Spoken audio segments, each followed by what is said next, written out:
Chapter 2. The Pool of Tears.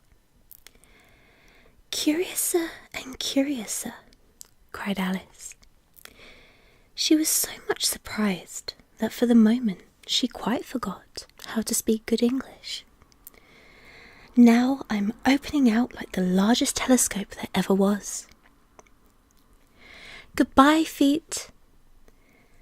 For when she looked down at her feet, they seemed to be almost out of sight. They were getting so far off. "Oh, my poor little feet. I wonder who will put on your shoes and stockings for you now, dears. I'm sure I shan't be able. I shall be a great deal too far off to trouble myself about you. You must manage the best way you can. But I must be kind to them," thought Alice. "Or perhaps they won't walk the way I want to go. Let me see. I'll give them a new pair of boots every Christmas." And she went on planning to herself how she would manage it. "They must go by the carrier," she thought. "And how funny it'll seem, sending presents to one's own feet. And how odd the directions would look. Alice's right foot, Esquire. Hearthrug. Near the fender, with Alice's love. Oh dear, what nonsense I'm talking." Just at this moment, her head struck against the roof of the hall. In fact, she was now rather more than 9 feet high, and she at once took up the little golden key and hurried off to the garden door.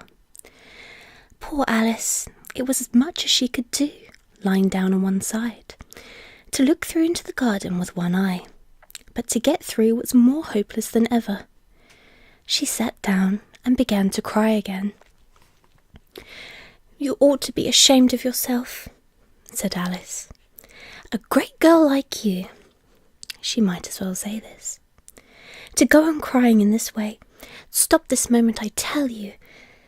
But she went on all the same, shedding gallons of tears until there was a large pool all around her, around 4 inches deep, and reaching half down the hall. After a time she heard a little pattering of feet in the distance, and she hastily dried her eyes to see what was coming. It was the White Rabbit returning, splendidly dressed, with a pair of white kid gloves in one hand and a large fan in the other. He came trotting along in a great hurry, muttering to himself as he came, "Oh, the Duchess, oh, won't she be savage if I've kept her waiting?" Alice felt so desperate that she was ready to ask help of anyone.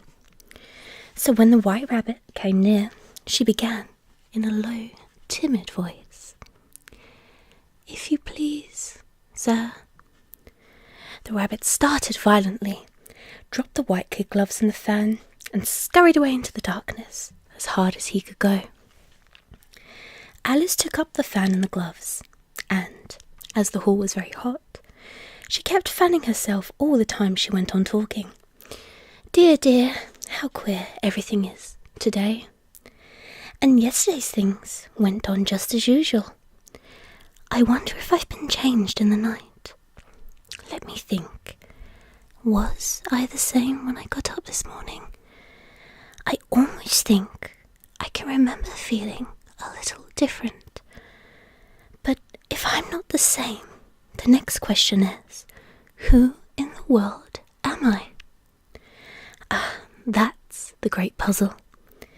And she began thinking over all the children she knew that were of the same age as herself, to see if she could have been changed for any of them. "I'm sure I'm not Ada," she said, "for her hair goes in such long ringlets, and mine doesn't go in ringlets at all.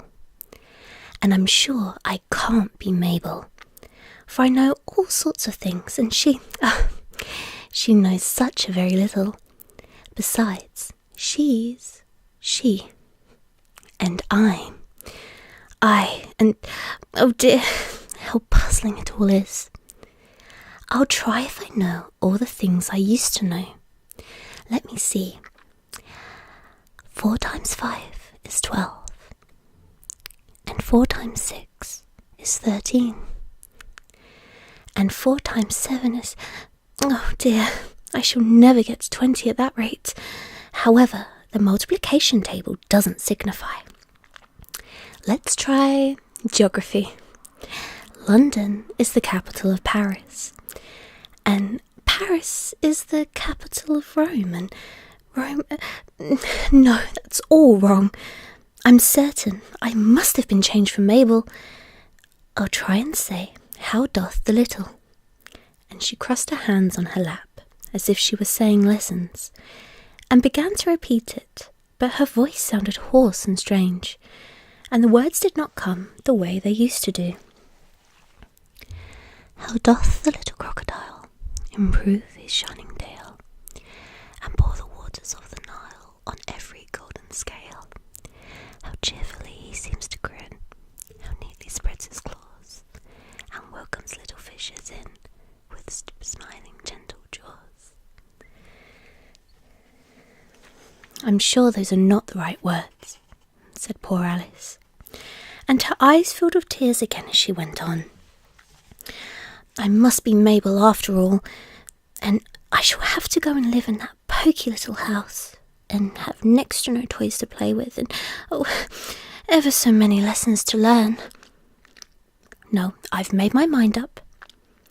If I'm Mabel, I'll stay down here. It'll be no use putting their heads down and saying, "Come up again, dear." I shall only look up and say, "Who am I then?" Tell me that first, and then, if I like being that person, I'll come up. If not, I'll stay down here till I'm somebody else. But, oh dear, cried Alice with a sudden burst of tears, I do wish they would put their heads down. I am so very tired of being all alone here. As she said this, she looked down at her hands, and was surprised to see that she had put on one of the little rabbit's little white kid gloves while she was talking. How can I have done that? She thought. I must be growing small again. She got up and went to the table to measure herself by it, and found that, as nearly as she could guess, she was now about 2 feet high, and was going on shrinking rapidly. She soon found out that the cause of this was the fan she was holding, and she dropped it hastily just in time to save herself from shrinking away altogether. That was a narrow escape, said Alice, a good deal frightened at the sudden exchange, but very glad to find herself still in existence. And now for the garden. And she ran with all speed back to the little door, but alas! The little door was shut again, and the little golden key was lying on the glass table as before. And things are worse than ever, thought the poor child. For I never was so small as this before, never, and I declare it's too bad that it is. As she said these words, her foot slipped, and in another moment, splash! She was up to her chin in salt water. Her first idea was that she had somehow fallen into the sea. And in that case, I can go back by railway, she said to herself. Alice had been to the seaside once in her life, and had come to the general conclusion that, wherever you go to on the English coast, you find a number of bathing machines in the sea, some children digging in the sand with wooden spades, then a row of lodging houses, and behind them a railway station. However, she soon made out that she was in the pool of tears which she had wept when she was 9 feet high. I wish I hadn't cried so much, said Alice, as she swam about, trying to find her way out. I shall be punished for it now, I suppose, by being drowned in my own tears. That will be a queer thing, to be sure. However, everything is queer today. Would it be of any use now, thought Alice, to speak to this mouse? Everything is so out of the way down here, that I should think very likely it can talk, at any rate. There's no harm in trying. So she began. "Oh, Mouse, do you know the way out of this pool? I am very tired of swimming here, oh Mouse." Alice thought this must be the right way of speaking to a mouse. She had never done such a thing before, but she remembered having seen, in her brother's Latin grammar, "A mouse of a mouse to a mouse, oh mouse." The mouse looked at her rather inquisitively and seemed to wink at her with one of its little eyes, but it said nothing. "Perhaps it doesn't understand English," thought Alice. "I dare say it's a French mouse, come over with William the Conqueror." For with all of her knowledge of history, Alice had no very clear notion how long ago anything had happened. So she began again. "Oui est machette," which was the first sentence in her French lesson book. The mouse gave a sudden leap out of the water and seemed to quiver all over with fright. "Oh, I beg your pardon," cried Alice, hastily, afraid that she had hurt the poor animal's feelings. "I quite forgot you didn't like cats." "Not like cats?" cried the mouse in a shrill, passionate voice. "Would you like cats if you were me?" "Well, perhaps not," said Alice in a soothing tone. "Don't be angry about it. And yet I wish I could show you our cat Dinah. I think you'd take a fancy to cats. If you could only see her. She is such a dear, quiet thing." Alice went on, half to herself, as she swam lazily about in the pool. "And she sits purring so nicely by the fire, licking her paws and washing her face. And she is such a nice soft thing to nurse, and she's such a capital one for catching mice." "Oh, I beg your pardon," cried Alice again, for this time the mouse was bristling all over, and she felt certain it must be really offended. "We won't talk about her any more, if you'd rather not." "We indeed," cried the mouse, who was trembling down to the end of its tail. "As if I would talk on such a subject.